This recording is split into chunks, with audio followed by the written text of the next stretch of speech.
A notification just got to you. Direct deposit. Your paycheck landed. And for about 6 seconds, you felt fine. Then you remembered what's already gone, before you even see it. Rent, car payment, the credit card you're chipping away at, student loans that'll outlive your enthusiasm for the degree they funded, insurance for things you hope you never need. And that's just the automatic stuff. That's before groceries, before gas, before the thing that's going to break next week that you don't know about yet. You make decent money. On paper, you're doing fine. But somehow, by the 10th of the month, you're already doing math, already calculating, already making small compromises you don't mention to anyone. You've started recognizing the pattern, that brief window right after payday when you feel like you can breathe, then the slow, predictable descent back into tightness, back into checking your balance before you say yes to anything, back into that low-grade stress that's just become the background noise of your life.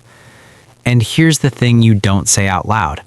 You make more now than you did 3 years ago, maybe a lot more, but it doesn't feel like it. The raise came, the promotion happened, the number went up, but so did everything else. So did your life. And somehow the gap between what you make and what you keep stayed exactly the same, or got smaller. You told yourself it would be different once you hit a certain number, once you cleared a certain threshold. Remember that? Remember when you thought making this much would mean you'd finally have room to save, to invest, to stop living paycheck to paycheck even though you'd never call it that because you make too much for that to be your story. But it is your story, just dressed in better clothes.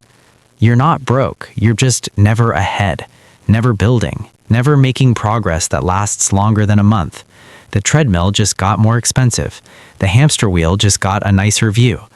And the worst part, you're doing everything you were told to do.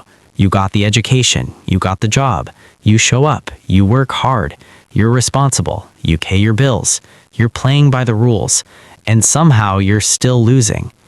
You watch people around you buy houses, take trips, invest, build, and you smile and nod and act like you could too. You're just choosing not to right now. But you're not choosing. You're stuck. And you're starting to suspect that being stuck isn't an accident. That maybe the system isn't broken. Maybe it's working exactly as designed, just not for you. You've started to notice something. Every time you get a raise, your lifestyle expands to meet it. Not intentionally, not recklessly, it just happens.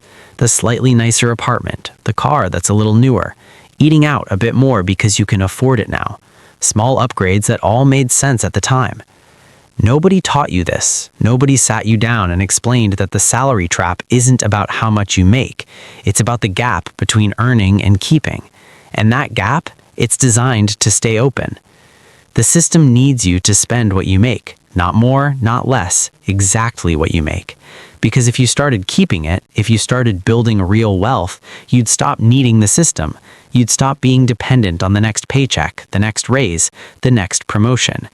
And that can't happen because the entire economy is built on you staying exactly where you are. Earning enough to spend, spending enough to need to keep earning. The perfect loop, the perfect trap. Think about it. Your salary gets deposited automatically. Then it gets withdrawn automatically.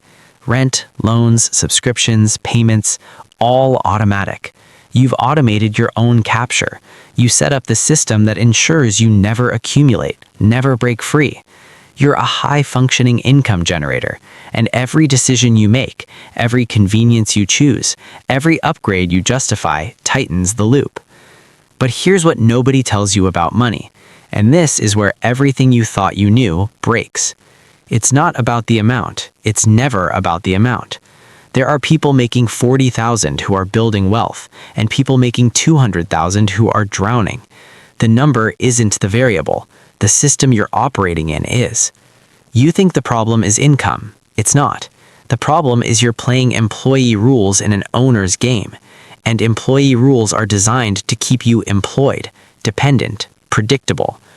Here's what that actually means. Employees trade time for money. Then they trade that money for time back. Vacations, weekends, retirement. You're renting your life from yourself, and the rent keeps going up. Owners think differently. They don't ask how much do I make per hour, they ask how much do I keep per year. They don't think in terms of salary, they think in terms of equity, assets, systems, things that grow while they sleep. You were never taught this because schools are designed to produce employees, not owners. They teach you to be valuable to someone else's system, not to build your own. And the moment you got that first real job, the trap snapped shut. Not because jobs are bad, but because the job became your only strategy, your only source. And anything that's your only source owns you. I know someone, let's call her Rachel. Rachel made $180,000 a year. Senior position, great company, stock options, the whole package. She had $11,000 in savings and $32,000 in credit card debt. When someone finally asked her where it was going, she couldn't say.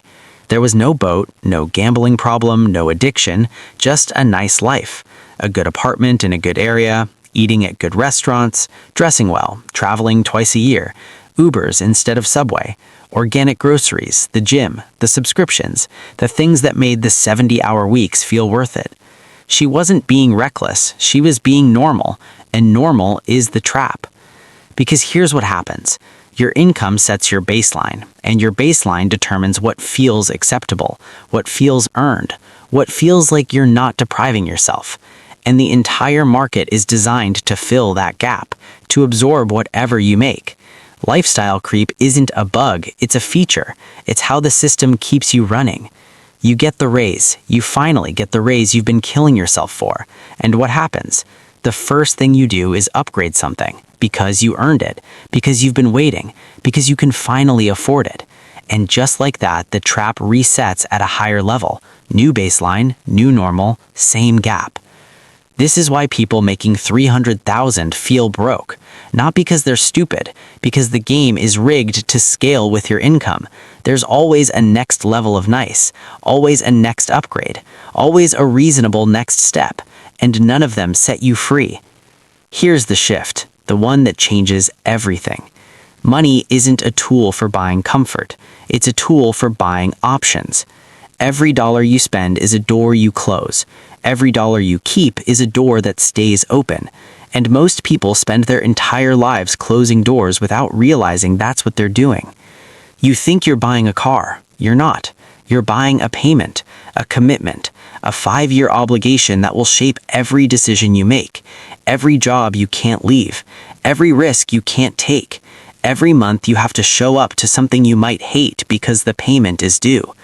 You think you're buying a lifestyle, you're actually buying a prison. A nice one, a comfortable one, but a prison nonetheless. Because now you need this income, this specific level, and anything less feels like failure, feels like going backward. The wealthy understand something you weren't taught. They understand that freedom isn't about having more, it's about needing less. It's about building a life where your happiness isn't tied to your income level, where you can scale down without feeling like you're losing. You can't. Most people can't, because they've built an identity around their lifestyle, and their lifestyle requires their salary, and their salary requires their obedience. That's the trap. Not the money, the identity. You've become someone who needs a certain level to feel okay, and that need is what keeps you stuck. Here's another truth. The system doesn't want you to save. It tolerates you saving. There's a difference. Look at the incentives. Saving is punished. Inflation hits it. Taxes hit it. Interest rates are a joke. You're rewarded for spending. Tax breaks for mortgages, for businesses, for debt. The system is designed to keep money moving, and you're the movement. Every financial product you encounter is designed to extract, to take a percentage, to keep you in the game. Loans, credit cards, mortgages, even your retirement account has fees you don't notice that compound against you for 40 years. You're not paranoid for thinking it's rigged. It is rigged, just not in the way you think. It's not a conspiracy, it's just incentives, and every incentive points towards you staying exactly where you are. Earning, spending, repeat. So what do you do? Because here's where it gets interesting. The answer isn't make more. Making more just resets the trap at a higher level. The answer is break the equation. Stop thinking in terms of salary. Start thinking in terms of runway. How many months can you survive without income? That's your real number, not your salary, your runway. Because runway is freedom. Runway is the ability to say no, to walk away, to take risks, to build something that isn't tied to trading time for money. Most people have 30 days of runway, maybe 60 if they stretch. That's not financial security. That's terror on a timer. That's why you can't quit, can't pivot, can't do anything except show up and hope nothing breaks.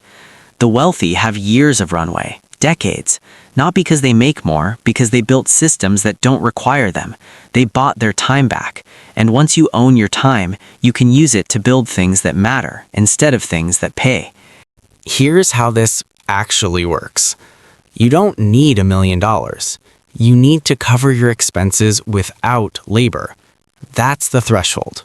The moment your assets cover your life, you're free. And for most people, that number is smaller than they think, because most of their expenses exist to support a lifestyle they built to tolerate a job they don't like. Cut the job, cut the lifestyle, and suddenly the number drops.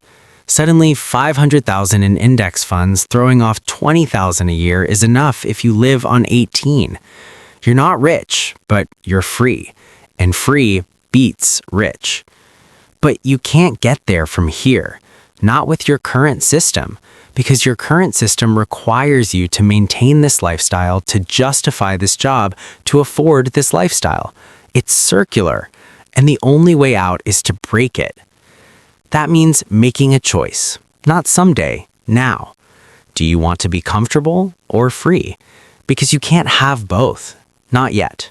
Maybe later, but not now. Now you have to choose.